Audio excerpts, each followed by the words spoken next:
할렐루야! 오늘은 세종을, 내일은 대한민국과 온 땅에 전도와 선교의 사명을 감당하는 세종순복음 드림교회입니다.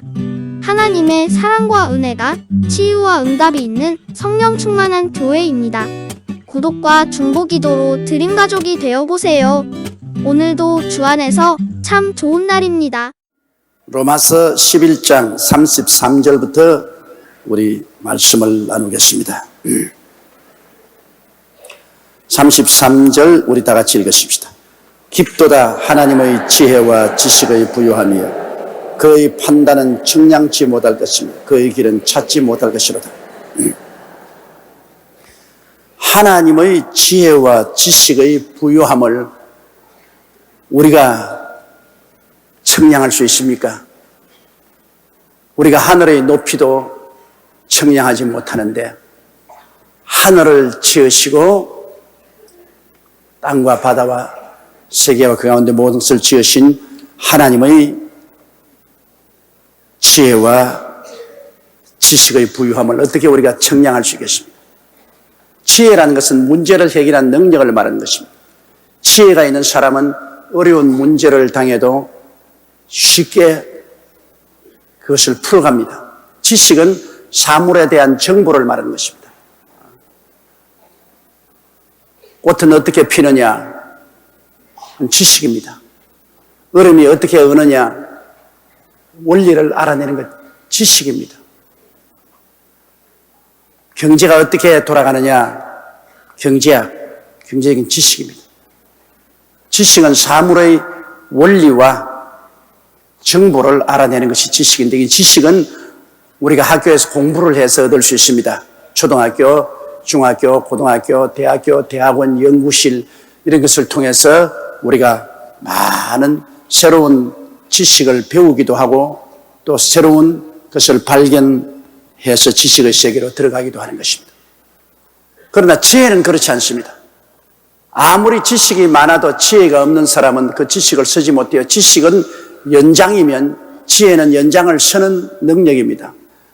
아무리 좋은 목공 기계가 있다 하죠. 대패와 끌과 망치와 톱과 온갖 것 다 있어도 물건을 만들 수 있는 지혜가 없는 사람이면 그 목공 기계를 다 두고도 아무것도 못 만듭니다. 그러나 손재주가 있는 사람은, 재주가 있는 사람은 그런 기구가 많지 않아도 멋있는 물건을 만들어내는 것입니다. 지식도 대단히 중요합니다. 무식하면 아무것도 모르잖아요. 그러나 지혜가 더 중요한 것은 지혜는 지식을 사용해서 문제를 해결하고 창조해 나가는 것을 말하기 때문인 것입니다.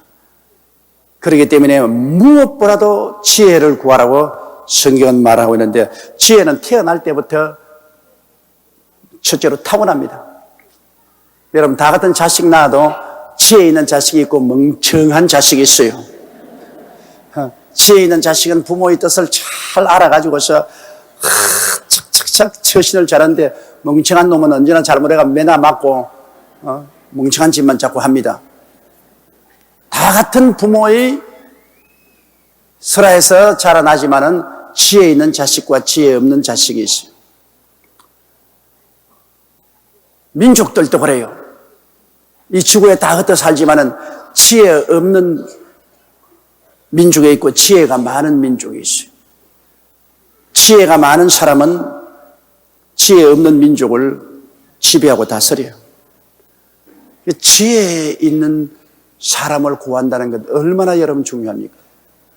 그런데 그럼 너는 지혜 없이 태어났는데 어떻게 하냐? 지혜가 없이 태어났으면 지혜를 빌릴 줄 알아야 돼요. 내가 지혜가 없으면 남에게 지혜를 빌려야 될 줄. 우리 예수 믿는 사람은 하나님께 지혜를 빌릴 수가 있습니다. 성경은 뭐라고 말합니까? 야고보서에 누구든지 지혜가 부족하거든 꾸짖지 아니하시고 후히 주시는 하나님께 구하라 그리하면 주시리라. 자기가 지혜가 없으면 하나님께 기도하고 말씀을 읽어서 지혜를 빌려와야죠. 타산지책이라고 우리 산에 돌이 없으면 나무 산에 돌이라도 갖다 놓아야지. 돌 없다 하지 말고 남은 돌 갖다 놔. 우리가 지혜가 부족하면 하나님 앞에 나가서 기도하고 성령님으로 말미암아 지혜를 얻고, 하나님 말씀은 하나님의 지혜요, 하나님의 지식입니다. 하나님을 아는 것은 지혜의 근본이요, 하나님 아는 것이 지식의 근본이니까 하나님 말씀을 통해서 지혜를 얻어야 돼요. 성경은 하나님의 무궁무진한 지혜가 들어있습니다. 성경이 어리석게 보이는 것은 사람이 너무 바보이기 때문에, 하나님의 지혜가 너무나 높고 깊기 때문에 성경이 어리석게 보입니다. 쥐가 알 수 없으니까, 하나님의 지혜의 높고 깊음이 너무나 크기 때문에 자기 도저히 이해가 못하니까 하나님의 말씀이 어리석게 보이는 겁니다. 자기가 너무나 바보이기 때문에 그래요. 그러므로 하나님의 말씀은 하나님의 지혜요, 하나님의 지식이기 때문에 그대로 받아들이는 겁니다. 그래서 내가 그것을 내 것으로 만들면 내가 지혜로워져요. 세상 다른 교육을 못 받아도 성경 말씀 잘 읽고 묵상하고 말씀을 마음에 간직하면 굉장히 지혜롭게 되는 것입니다. 그렇기 때문에 세상에서 지혜가 없는 자도 여러분 예수 믿고 거듭나면 성령의 지혜를 주시고 하나님의 지혜인 말씀을 통하여 지혜를 빌릴 수 있으므로, 주를 믿는 백성이 머리가 되고 꼴이 되지 않고 위에 있고 아래 내려가지 않고 남에게 꾸을 주지 않는다는 것은 하나님의 지혜를 빌려오기 때문인 것입니다. 하나님의 지혜를 빌려와서 기도하고 성령의 도우심과 말씀을 상고하고 사물을 판단하기 때문에 문제를 해결하고 우리가 현재는 소망차고 낙관적이고 긍정적으로 인생을 살죠. 지혜 있게 인생을 살아갈 수 있는 것입니다. 그러므로 예수 그리스도를 구주로 모시고 살아간다는 것은 어마어마한 지혜입니다. 주를 버린다는 것은 바보가 되는 겁니다. 요셉 보십시오. 하나님은 요셉이 형들에게 팔려서 보디발의 집에 종으로 들어갔다가 보디발의 부인에게 스토킹 당해서 박살이 나가지고서 감옥에 들어가서, 그래서 그를 끌어내어서 애굽의 국무총리가 되게, 그렇게 하나님이 딱 판단을 내려가는데, 도저히 우리 사람으로서는 알 수가 없어요. 이거 도대체 어떻게 되는 것인가? 알 수가 없어요. 하나님의 판단을 우리가 어떻게 견줄 수가 있습니까? 하나님을 사랑하는 자고 뜻대로 부르심을 입은 자들에게는 모든 것이 합력하여 선을 이룬다고 했는데요, 우리 판단으로 생각할 때는 안 좋은 것은 안 좋은 것이고 좋은 것은 좋은 것인데, 하나님 판단은 안 좋은 것이 좋은 것이고 좋은 것이 안 좋은 것이다, 이렇게 하나님이 판단할 때가 참 많습니다. 우리 보기에는 굉장히 좋은 것 같은데 나중에 보면 안 좋은 게 많아요. 우리 보기에 굉장히 안 좋고 고통스러운 것 같은데 나중에 보면 굉장히 좋고 유익되게 돼요. 그러니 하나님의 판단이 얼마나 놀랍습니까? 이러므로 우리가 하나님께 기도하고 하나님의 말씀이 우리에게 판단해 준 대로 따라야 돼요. 눈에 나무 증거 안 보이고 귀에 나무 소리 안 들리고 손에 잡히는 없어도 내 마음속에 어리석게 보여도 하나님의 판단을 따르는 것이 가장 올바르게 사는 길인 것입니다. 하나님 판단은 뭐라고 말합니까? 그 나라와 그 일을 먼저 구하라. 그러면 이 모든 것을 너에게 도하시리라. 이거 하나님 판단이거든. 그러므로 세상 나라를 따라가는 것보다도 하나님의 나라를 먼저 따라가고, 마귀를 따라가는 것보다도 예수님을 먼저 따라가고 가면 하나님이 모든 일이 다 되도록 해 주시겠다. 우리 생각에는 오늘 주일날인데 세상 사람들은 다 놀러 가는데 하나님의 나라는 교회 나오라 하는데 에라까지 그 교회 나가지 말고 난 놀러 가자. 그거는 이제 세상 나라를 따라가는 겁니다. 그 나라를 따라가는데 하늘 나라 아니고 세상 나라 따라가는 겁니다. 그러면 세상 나라 따라가서 즐기고 잘 사는지 모르겠지만 나중에 지나가 보면은 그 길은 망하는 길이고, 하나님 나라를 따라와서 교회 성수주의라고 하나님 섬기는 것이 나중에 모든 것이 잘된 길입니다. 하나님 섬기고 그 시간 낭비같이 보이지만은 그것이 나중에 보면 30배, 60배, 100배로 축복이 되시도록. 성경은 시편 139편에 말씀하기를, 하나님은 우리가 태어나서 하루가 되기 전에 일생을 이미 하나님의 책에 다 기록해 놓았다고 말했습니다. 그러므로 여러분과 내가 하나님이 이미 다 일생을 살아갈 길을 정해놨는데 그 길을 하나님 미리 안 보여주셔요. 그때만 믿고 순종에 따라가면 하나님이 한 발자국, 두 발자국 이끌어 주십니다. 그렇기 때문에 기독교 신앙은 믿음의 종교입니다. 지식의 종교가 아닙니다. 우리는 믿음을 따라 사는 것입니다. 나의 의인은 믿음으로 말미암아 살리라. 뒤로 물러가면 내 마음이 저를 기뻐하지 아니하라고 말했습니다. 오늘날 그렇기 때문에 우리는 매사에 하나님 앞에 믿습니다로 맡기고 그저 하나님 쳐다보고 따라가는 거예요. 미리부터 길 알려고 작정하지 마십시오. 누가 하나님의 길을 알 수 있겠습니까? 34절요. 누가 주의 마음을 알았느냐? 누가 그의 모사가 되었느냐? 주님의 마음은 주님께서 우리에게 계시해 주어야 알지 모르지요. 여러분, 우리 유행가에 이런 말이지만 내 마음 나도 몰라. 자기 마음도 자기가 모르는데 주님의 마음을 우리가 어떻게 추측할 수 있습니까? 성경은 주님의 마음을 우리에게 보여주고 있습니다. 창세기부터 계시록까지의 말씀은 우리에게 나타난 주의 마음입니다. 이미 주님께서 내 마음이 이렇다고 보여준 주의 마음이고 그 건너편 성경에 기록되지 않은 주님의 마음은 우리가 알 수 없어요. 하나님께서 성령으로 우리에게 가르쳐 주시기 전에는 우리가 알 수 없죠. 그렇기 때문에 주의 마음을 우리가 미리 알 수 있으면 우리가 주님보다 낫지요. 우리 자기 마음도 참 어떻게 돌아갈지 몰라요. 제가 이 세상을 우리 어머니 뱃속에서 1년, 그 다음에 세상에 태어나서 65년을 살았는데 그런데도 불구하고 우리 어머니 마음도 난 몰라요. 그럼 내가 낳은 내 자식들의 마음을 아느냐? 자식들 마음도 잘 몰라요. 그런데 하나님의 마음을 우리가 어떻게 알아요? 하나님의 마음, 계시된 마음을 알려면 성경을 열심히 공부해야 되는 것입니다.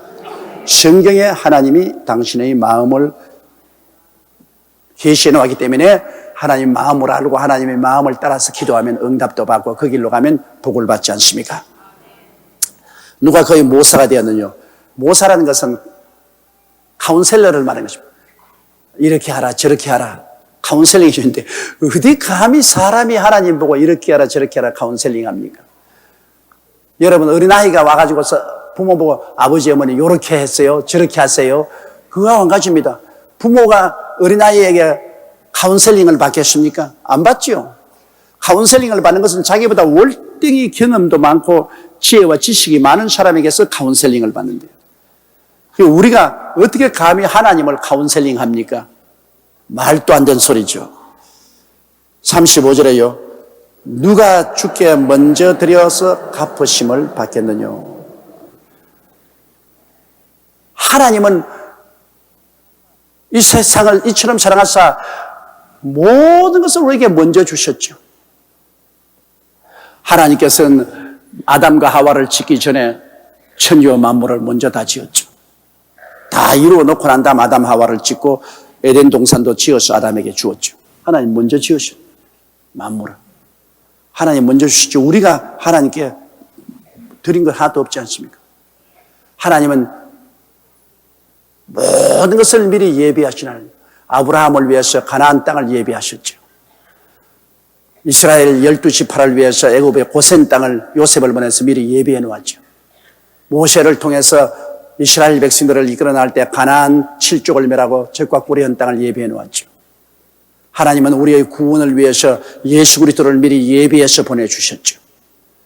또 우리를 위해서 이미 하늘나라에 천국에 있을 곳을 예비해 놓았죠. 하나님 미리 다 예비해 놓았죠. 우리가 뭐 하나님께 11조 드린다, 헌물 드린다, 웃기는 소리 하네요. 이미 하나님이 주신 것 중에 우리가 드리는 것이지 미리 우리가 뭘 가지고 하나님께 드려서 받는다는 것은 말도 안 되는 소리입니다. 우리가 뭘 드려요? 우리가 11조 드리는 것은 하나님이 물질이 필요해서 우리 보고 달라는 것이 아니라 우리 마음을 달라는 겁니다. 마음을 달라.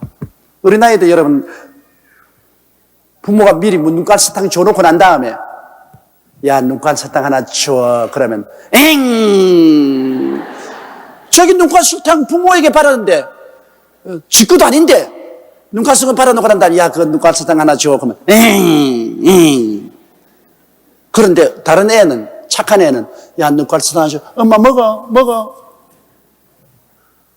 결국은 엄마 건데 지가 받아서 주는 거지 자기 건 아니잖아요. 애들도 보면은 욕심꾸러기가 있어. 받으면 지끈 줄 알고 그냥 막 때를 쓰는 애도 있지만은 받고도 달락하면 내놓고 나면 하나님이 11조는 줘놓고 난 다음에 달라는 겁니다. 다 우리에게 하나님이 축복을 주셔놓고 난 다음에 너 마음이 어떤지 한번 보자. 야, 내 너에게 주었는데 11조 좀 내놔. 이거 내 건데. 그래, 알았다. 너는 별 볼 일 없다. 삭수가 노랗다. 다음에 주는가 봐라. 야, 내 준 것 좀 내놔라. 아유, 하나님 11조뿐만 아닙니다. 필요하면 다 가져갔어요. 몸도 다 가시고. 야, 너 착하구나. 오냐? 다음에 너 필요한 것은 내가 다 주마. 다 주마. 마음을 보기 위해서 하나님 하시는 것이지 물질을 보고서 하는 거예요. 내가 내는 물질 여러분 하나님 앞에 콩나물 대가리나 되겠어요? 마음을 보기 위한 것입니다. 하나님이 원하시는 제사는 우리의 마음인 것입니다. 그러므로 누가 주께 먼저 드려서 갚으심을 받겠느냐? 먼저 드릴 사람 없어요. 먼저 주님께로 받고 받은 것 가지고서 우리 주님 사랑하는 표시를 보여드리는 것입니다. 그래서 먼저 받고 하나님께 사랑의 표시를 드림으로 하나님이 기뻐하시고 우리에게 주신 것이지 뭐 우리가 먼저 가지고 있는 것 하나님도 안 주신 것 우리가 가지고서 하나님께 여기다 잡수십시오. 그리고 대가로 나 복 주시오. 그런 일은 있을 수가 없습니다. 사람들이 큰 오해는 이 인생을 자기 것이라고 생각합니다. 여러분, 자기의 몸도 자기의 과거도 현재도 미래도 생명도 자기 것이라고 생각하는데 그게 잘못입니다. 우리 것 하나도 없어요. 우리 전부 하나님께로부터 받은 것입니다. 우리 목숨을 우리가 만들었습니까? 부정모혈로 태어났죠. 하나님께서 어머니 아버지 통해서 태어나게 했죠. 우리가 먹은 모든 양식이 다 하나님이 태양과 물과 공기를 통해서 만들어 놓은 양식 우리가 먹었잖아요. 우리 스스로가 만드는 건 무엇입니까? 어떤 과학자가 이제는 무시무시하게 과학이 발달돼 가지고서 유전자 조작을 통해 우리도 사람을 만들 수 있습니다. 그래서 이 과학자가 하나님께 나갔어요. 하나님도 인생을 만드셨지만은 우리도 이제는 유전자를 통해서 인생을 만들 수 있습니다. 사람을 만들 수 있습니다. 그러므로 하나님과 우리는 동등입니다. 그러니까 하나님께서 그래, 그럼 한번 만들어 보자. 나는 아담을 만들었으니 너도 아담을 한번 만들어 보라. 하나님, 그럼 내 아담 만들겠는데 흙을 좀 주십시오. 야, 흙도 네가 만들어야지 왜 내고 달라고 하노? 네가 사람을 만들면 흙도 네가 만들어서 흙으로 사람 만들어야지. 내 흙을 가지고 네가 사람 만들려고 하면 되냐? 그랬다는 비유가 있습니다. 여러분, 우리 사람이 가지고 있는 공기와 물과 태양과 모든 것 다 하나님이 이미 가지고 있는 것, 유전자 뭐 어쩌고 해서 그거 전부 하나님이 이미 만들어 놓은 것도 우리가 들여다보고서 그거 조작하는 것이지 우리 스스로가 없는 것에서 있는 것은 하도 못 만듭니다. 이 세상에 인간이 없는 것을 돼서 있는 것을 만드는 일은 없어요. 이미 하나님이 만들어 놓은 것 우리가 조작해 보는 것이지. 그렇기 때문에 그런 것 가지고서 큰 소리 하면 아주 큰일 납니다. 누가 주께 먼저 드려 갚으심을 받기는요? 없습니다. 하나님이 다 먼저 주신 것, 그것을 가지고서 우리가 하나님께 우리의 마음을 드려서 복을 받지요. 36절요. 이는 만물이 주께서 나오고 주로 말미암고 주에게로 돌아감이라. 영광이 그에게 세세 있으려다. 아멘. 자, 할렐루야. 이는 만물이 주께서 나오고, 제가 늘 여러분께 회개 기도식일 때 하는 말이지 않습니까? 어디에서 와서 왜 살며 어디로 가는가? 저는 어릴 때부터 그것이 늘 질문이었습니다. 내가 초등학교 다닐 때도 학교 갔다가 저 개천을 건너고 논길을 지나서 그 다음에는 가파른 산언덕을 지나야 우리 집으로 온대. 그 가파른 산언덕을 가는데 오른편에 가면은 거기 이 남부 공동묘지가 있어요. 공동묘지가. 또 왼편에 저쪽으로 가면은 그쪽에 서부 공동묘지가 있어요. 그래서 우리 집은 공동묘지에 딱 둘러싸여 있어요. 항상 제가 학교 갔다 오면은 장례식을 치르는 것이 대단히 많습니다. 거기 보면 장례 행렬이 지나갑니다. 의화응, 의화옹, 의화남차, 의화옹. 이제 가면 언제 오나, 의화옹, 의화옹. 그리고 또 내가 가다가 가만 보면 화장을 하는데 관을 해놓고 나무를 해놓고 부르시는데 어느 집 외아들이 죽었는데 그 어머니가 흰 소복을 하고 탁 울면서 고함을 치는 것. 얘야, 너희 집에 불 났다. 빨리 나오라. 너희 집에 불 났다. 빨리 나오라. 난 넋이 빠져서 치다봤습니다. 죽었는데도 또 그것도 집인가? 너희 집에 불 났다. 빨리 나오라. 나와서 어디 가나? 그러고는 봄날 따뜻한 날에 나와 보면은 소복을 입은 젊은 과부가 공동묘지에 와서 하루 종일 우는 거예요. 너무나 슬픈 목소리를 내면서 우는데 내 어릴 때 생각해 정말 죽은 사람이 저렇게 그리워서 우는가, 자기 신세 한탄을 하고 우는가, 그런 생각. 그래 저는 저희 어릴 때 삶이 늘 이런 극한적인 상황에 처한 것과 부딪혀 살았습니다. 장례가 오고 화장을 하고 죽은 새로운 모자를 쓰고 그 다음에 와서 늘 울고 그런 것만 늘 보았기 때문에 늘 내 마음속에 사람은 어디서 와서 왜 살며 어디로 가는가, 그것이 마음의 큰 퀘션이었습니다. 다른 어떤 질문보다도 현실에 매일매일 죽음과 부딪혀 있는 현실을 보니까, 그래서 결국 그 환경이 나로 하여금 목사 되게 하나님 만들어 놓았었어요.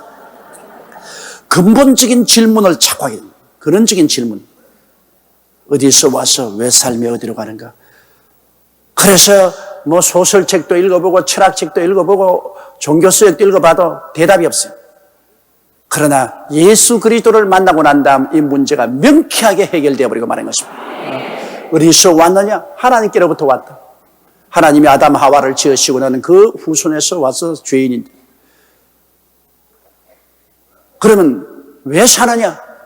이 땅에 사는 동안에 예수 그리스도를 믿어 죄 사함을 받고 구원을 받아 다시 하나님과 올바른 관계 속에 들어가는, 이것이 가장 근본적인 목적이지, 무엇을 먹을까, 무엇을 입을까, 무엇을 마실까, 어떻게 살까, 이거는 부차적인 문제.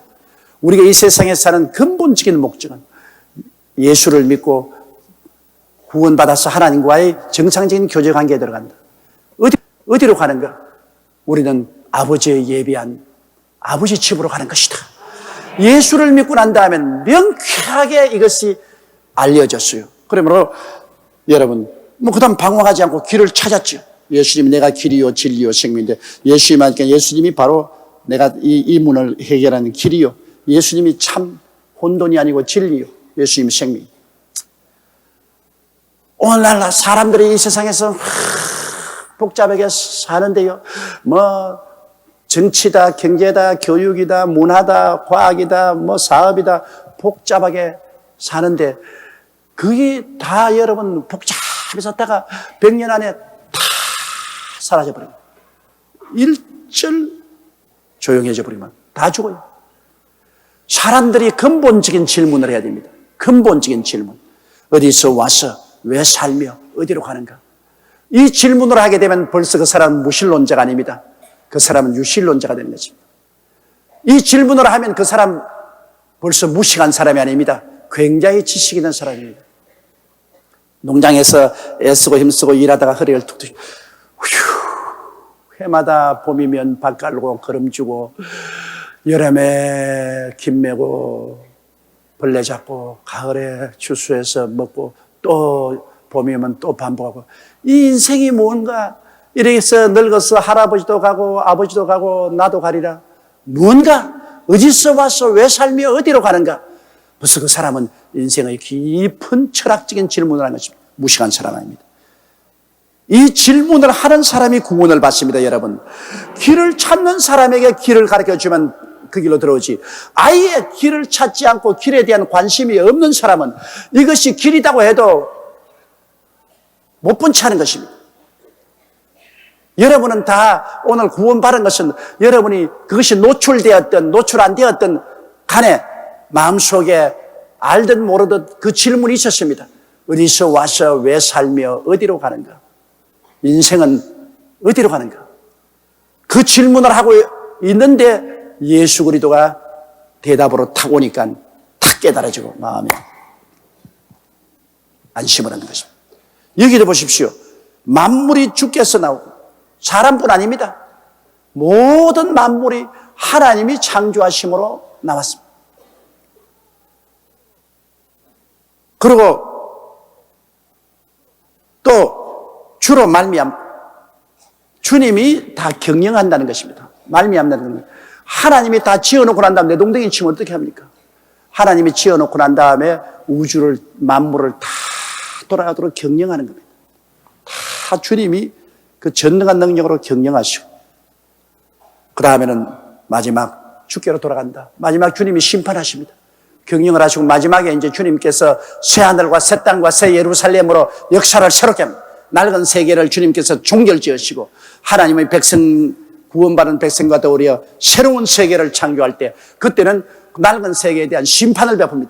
하늘이 큰 소리로 떠나가고 땅이 열렬한 불에 녹아져버립니다. 하나님이 지으신 새 하늘과 새 땅을 창조하시고 그리고 낡은 세계에 붙어있는 사람들은 다 종국적으로 마귀와 그 사자들과 하나님을 불신하고 불순종한 사람들은 결국에는 우주의 쓰레기인 불과 영으로 타는 게헤나 우주의 쓰레기통으로 다 집어던져버립니다. 세세무궁토록 불타며 그곳에서 고난을 당하게 되는 것입니다. 그렇기 때문에 여러분 모든 우주 만물의 근본이 하나님께 있고 현재 유지하는 것도 하나님 능력으로 그 다음 종국적으로 돌아가는 것도 하나님께 있으니 우리가 할 일은 우리 하나님 모시고 세세무궁토록 하나님께 영광을 돌리며 하나님을 찬미하고 하나님의 품 속에서 사는 것입니다. 여러분 하나님의 품 속에서 살아요. 우리가 이 세상에서 하나님의 품 속에서 살 때 그때가 가장 행복하고 좋은 것입니다. 12장 우리 1절 보십시다. 그러므로 형제들아 내가 하나님의 모든 자비하심으로 너희를 권하느니 너희 몸을 하나님이 기뻐하시는 거룩한 산 제사로 드리라. 이는 너희의 드릴 영적 예배니라. 자, 이런 상황을 알았으니까 이런 상황을 알았으니까 우주의 주인은 하나님인 것을 알고 우주의 절대 주권자도 하나님인 것을 알고 만물이 하나님께로부터 말미암고 나오고 하나님이 다스리시고 하나님이 심판하셔서 새로운 세계를 만드시는 이 모든 것을 알았으므로 이제는 우리가 무식한 사람이 아닙니다. 압니다. 이 내 운명이 어떻게 될 줄 알고 이 세계와 만물이 어떻게 될 줄 알아요. 이건 하나님 우리 가르쳐준 지식이니까 우리가 이런 일에 대해서 무식하지 않아요. 유식해요. 알아요. 알았으면 이제는 깨달았으면 그렇게 살아야 돼요. 가장 중요한 것이 무엇이고 안 중요한 것이 무엇인지 우리가 분별하는 지혜를 얻은 것입니다. 가장 중요한 것이 하나님의 나라와 하나님의 의를 추구하는 것이 가장 중요한 것입니다. 이게 제일 중요함으로 이거 중심으로 살아야 돼. 그러므로 형제들아 내가 하나님의 모든 자비하심으로 너희를 구하노니 하나님이 끝없는 사랑과 자비를 베풀어 주셨으므로 그 하나님의 끝없는 사랑과 자비에 의존해서 이제 바울 선생이 성령과 더불어서 우리를 권합니다. 너희 몸을 하나님이 기뻐하시는 거룩한 새 자세로 들으라.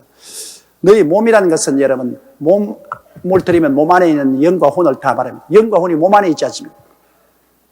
몸을 하나님께 드리라. 그 말은 그 속에는 영도 마음도 몸도 다 합친 것을 말합니다.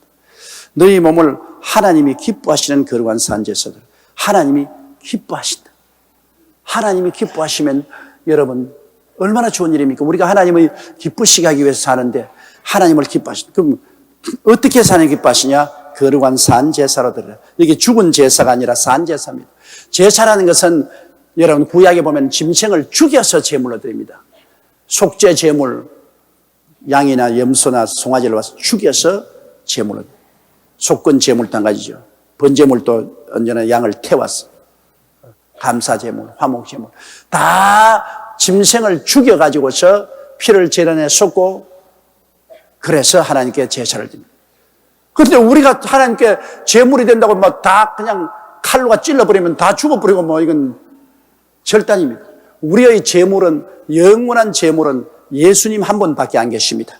예수님이 구약의 강수와 같이 흘린 짐승의 피를 대표해서 주님이 오셔서 아담부터 마지막 날까지 지은 인생의 죄를 다 대신 지면서 예수님이 영원한 속죄 제물이요, 영원한 속건 제물이요, 영원한 감사 제물이요, 영원한 화목 제물이요, 영원한 번제가 됐습니다. 예수님 이외에 더 완전한 제물이 없어요. 그러므로 십자가 예수 그리스도의 보혈을 의지하면 우리 하나님께 나가는데 필요한 모든 제물은 다 됐어요. 예수님이 우리의 제물이니까. 그러나 이 예수 믿는 우리들을 하나님은 산 제물이 되라고 합니다. 이 산 제물은 죽는 것이니까 이제 죽었으나 산다. 그것은 뭐냐? 내 옛사람에 대해서 죽어라. 새 사람으로 살아서 하나님을 섬기면서 사는 것이 하나님 기뻐하는 것이다. 옛사람은 뭐냐? 하나님을 모르고 내 탐욕으로 사는 사람입니다. 이 세상에 사는 사람은 욕심이 쾅쾅 뭉쳐서 내 탐욕으로 사는 사람. 그러니 나의 옛사람과 내 정욕에 대해서 내가 죽고, 그러고 난 다음 내가 하나님 중심으로 하나님을 섬기기 위해서 사는 것이 새 사람으로 사는 제물이 되는 것입니다.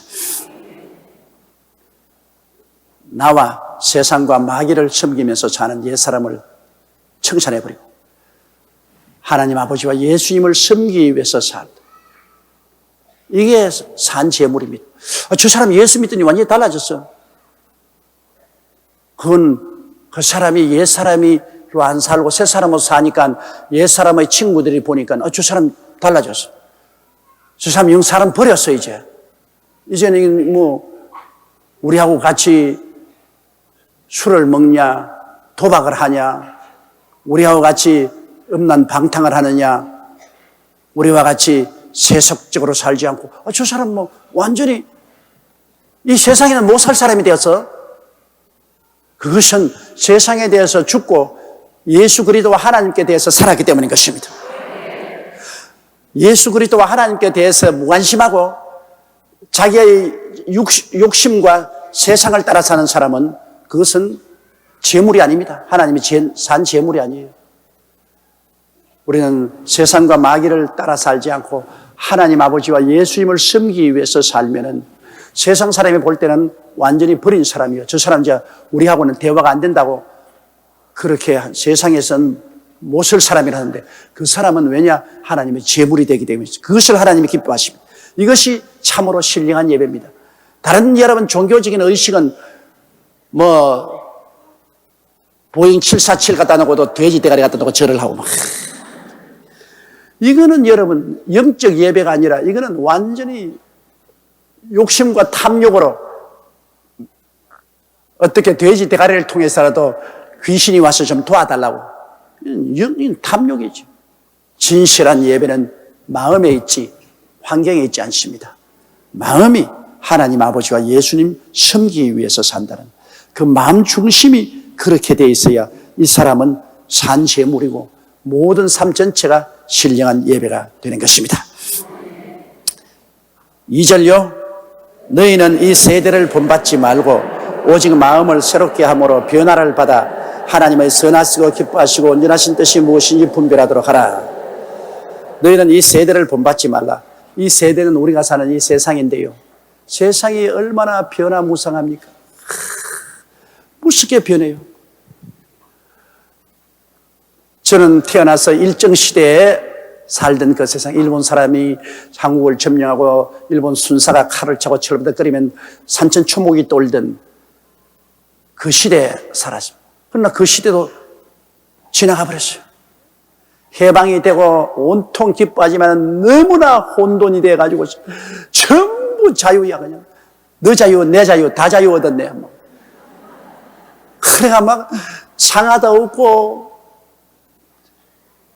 부모 자식 뭐 선생 제자도 없이 우익 좌익 갈려가지고서 서로 물고 찢고 싸우고 수많은 사람이 죽고 죽이고, 그 극단의 해방된 이후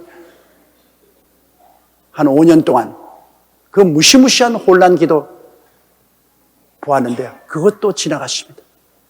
6.25 사변 전쟁이 일어나서 수많은 피난민들이 개미떼같이 열차에 올라타고 남으로 오고 길거리마다 피난민들이 넘쳐나고 그 민족의 극한적인 상황, 오직 죽느냐 사느냐의 결단 앞에 서 있는 그런 시대가 있었습니다. 그러나 그 시대도 지나갔습니다. 이 세상과 이 세상에 있는 것은 다 지나가는 것이니까 이 세상 따라 살려면 정신이 없어요. 정신이 없어. 여자들 옷 유행도 보십시오. 스커트가 길어졌다가는 이제 긴 것만 입으면 된다고 다 하다 나면 또 짧아지게. 또 짧아져. 하이힐도 그냥 대 높아졌다가 또 차나였다가 또 뒤에가 요렇게 손가락처럼 째뿌하게 되었다가 또 퉁퉁하게 되었다가 달라져.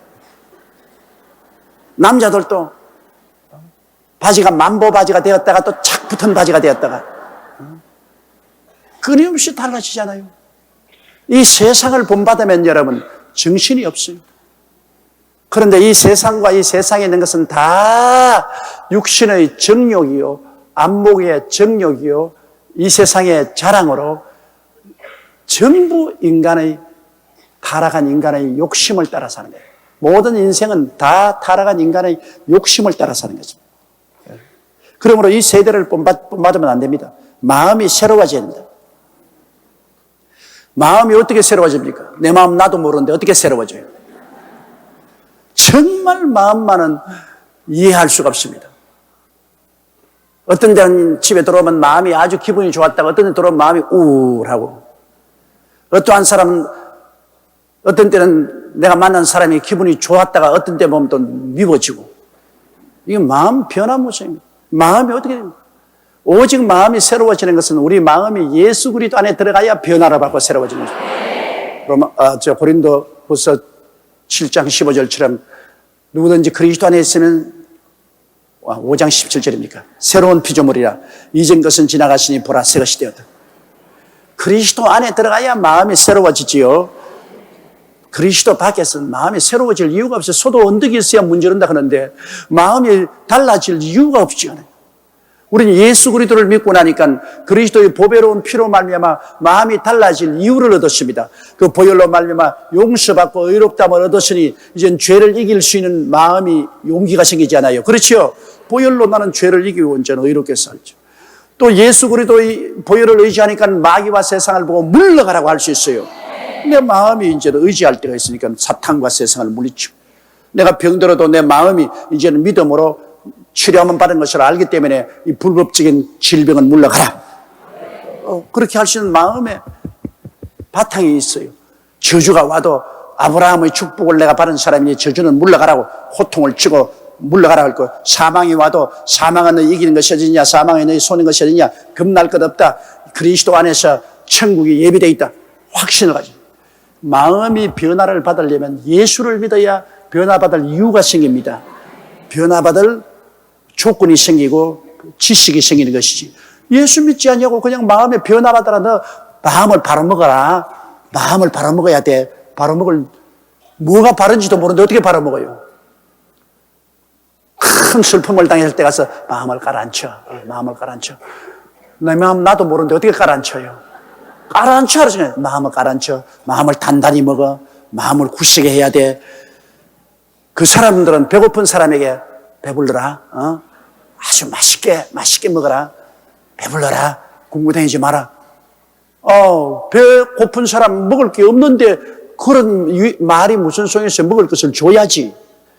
우리 마음을 평안히 먹어라. 단단히 먹어라. 굳세게 먹어라. 마음을 힘차게 먹어라. 어떻게? 예수 믿으면 그렇게 된다. 그 말인 것입니다. 예수님 안에서 마음이 변화받아요. 우리가 예수를 믿고 난 다음에 얼마나 마음이 평안해지고 안정해지고 마음이 차분해지고 갈 길이 환하게 되지 않았습니까? 우리 마음은 그리스도 예수로 말미암아 잡혀지는 것입니다. 마음을 예수 아니면 잡을 수 없어요. 너희는 이 세대를 본받지 말고 오직 마음을 새롭게 하는 것은 이 마음을 잡고 난 다음 마음을 매일 새롭게 해야 돼요. 그 새롭게 하는 것이 하나님 말씀과 기도로 새로워지는 것입니다. 말씀을 자꾸 읽으면 깨달아지고 제일 사람들이 걱정을 하는 것은 성경을 공부하고 나가도 다 까먹어버리고 설교를 듣고 나가도 다 까먹어버리고 이게 건망증이 아니라 치매가 아닌가 그렇게 해서 내게 묻는 사람이 많아요. 목사님 설교한 것 나는 버스 타고 집에 돌아가기 전에 다 잊어버리고 만다. 혹시 치매에 걸리지 않았냐 그런 거죠. 여러분 기억할 필요 없어요. 여러분 어제 저녁에 뭘 잡수셨죠? 밥에다가 어떤 종류의 김치에다가 어떤 국에다가 어떤 나물에다가 그거 일일이 기억합니까? 기억할 필요 없어요. 그저 먹고 싶은 대로 먹고 뱃속에 들어가면 뱃속에서 알아서 처리해 주는 겁니다. 양분될 것은 양분되고 똥될 것은 똥되고 뱃속에서 다 알아 처리합니다. 그 일일이 다 기억하면 골치 아프죠. 한 달 전에 먹은 것까지 어떻게 내가 기억을 합니까? 그와 같이 하나님 말씀도 영적인 양식으로 먹는 것입니다, 여러분. 그냥 주일날 먹고 수요일 먹고 가르친 거 자꾸 받아 먹어요. 먹고 나면 내 영혼의 뱃속에 들어가서 뭘 먹은지 몰라도 그게 다 양분이 되는 겁니다. 그게 믿음, 소망, 사랑이 되고 의와 평강과 희락이 되고 교회 왔다 갔다 하고 들은 거 다 잊어버린데도 그것이 다 양식이 돼요. 그리고 또 말씀을 들으면 말씀과 성령이 우리를 씻어주시는 것입니다. 샤워. 세상에 죄 짓고 뭐 세상에 염려, 근심, 불안, 추저, 절망을 다 가지고 왔는데 말씀을 듣는 동안에 그 말씀과 성령이 나를 상쾌하게 하면 내가 샤워 싹 씻어내요. 말씀을 듣고 있는 동안에 그냥 귀신들도 다 씻겨 나가버리고 말씀의 홍수 앞에서 그냥 모든 염려, 근심, 불안 씻겨 나가고 교회 예배 드리고 나면 마음이 상쾌하거든. 그러나 나와가지고 당신 오늘 무슨 말씀 들었어? 몰라요. 다 까먹었어요. 여러분 샤워할 때 물이 싹 쌓이는데 그 H2O 수소 분자 두에다가 수소 원자 둘에다가 산소 원자 하나인데 그 양이 얼마나 내게 퍼부어졌으며 그 온도가 몇 도며 그거 다 기억합니까? 안 하죠. 이게 뭐 H2O인지 아닌지 그것도 모르고 잠깐 물은 뭐냐? 물은 물이로다.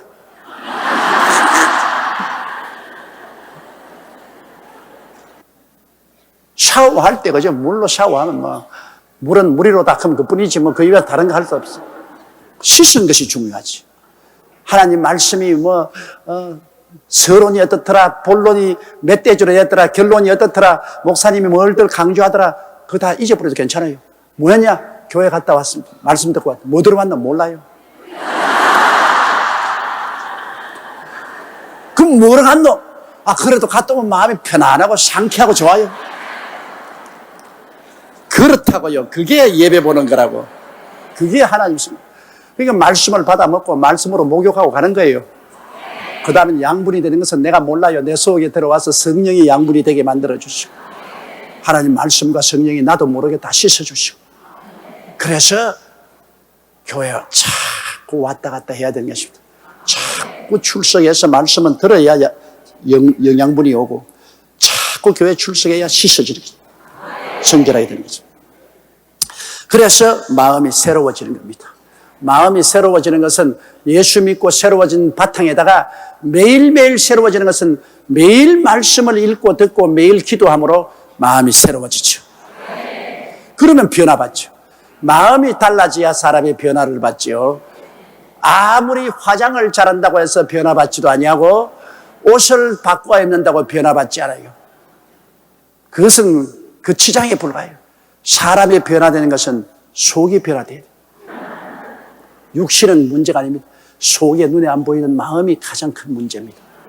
그런데 마음이 여러분 새롭게 되어서 변화를 받으면 사람이 변화를 받아요. 교회 와야 마음이 변화받아요. 말씀 듣고 성령으로 변화받아요. 그래서 마음이 참 변화를 받으면 하나님의 선하시고 기뻐하시고 온전하신 뜻이 무엇인지 분별이 되는 겁니다. 여러분 하나님의 뜻은 우리가 마음에 자동적으로 연관이라 분별이 돼요. 물이 맑고 고요한 이 호수는 하늘에 있는 해와 구름이 다 환하게 보이는 겁니다. 그러나 물이 꾸중충하면 아무것도 안 보이죠. 그러나 물이 맑아도 바람이 막 불면은 모든 것이 삐뚤어 보이죠. 태양도 구름도 나무도 다 삐뚤어 보이죠. 우리 마음이 탐욕에서 벗어나서 하나님 아버지와 예수님 중심으로 섬기고 있으면 마음이 아주 맑아지면 하나님의 뜻이 환하게 마음에 나타납니다. 하나님 중심으로 섰는데 하나님 뜻이 안 보일 테겠어요. 하나님의 선하신 뜻도 보이고 기뻐하시는 뜻도 보이고 온전하신 뜻이 보여요. 그런데 마음이 막 새롭지 않고 탐욕으로 꽉 들어서 꾸정물이 되어 있으면 하나도 안 보여요. 하나도 안 비쳐요. 하나도 안 보여요. 그러나 하나님 중심과 예수님 중심으로 서 있을 때 마음이 막 염려, 근심, 불안의 바람이 불어서 흔들리면 하나님 뜻이 다 삐뚤게 보여요. 그렇기 때문에 우리가 하나님 아버지와 예수님을 중심으로 섬기고 마음의 탐욕에서 벗어나서 변화를 받아 탐욕에서 벗어나서 하나님의 영광을 위해서 살게 되면 하나님의 뜻을 다 알게 됩니다. 그건 마음에 떠올라 봐요. 이것이 하나님 뜻이라고 마음에 떠오르는지 내가 연구해서 하는 것이 아닙니다. 하나님의 선하신 뜻과 기뻐하시는 뜻과 온전하신 뜻 세 가지가 있습니다. 여기에 여러분 하나님의 선하시고 기뻐하시고 온전하신 뜻 이 세 가지가 다 이루어지면 좋지요. 완전한 뜻, 하나님이 온전하신 뜻이 있는가 하면 하나님의 기뻐하시는 뜻이 있고 그리고 그렇지 않으면 하나님의 선하신 뜻이 있습니다. 우리는 하나님의 선하신 뜻도 알고 기뻐하시는 뜻도 알고 온전한 뜻을 알아서 우리가 선하신 단계에서 기뻐하시는 단계로 온전한 단계로 올라가서 하나님을 섬기면 하나님이 너무나 기뻐해서 우리를 품어주시는 것입니다.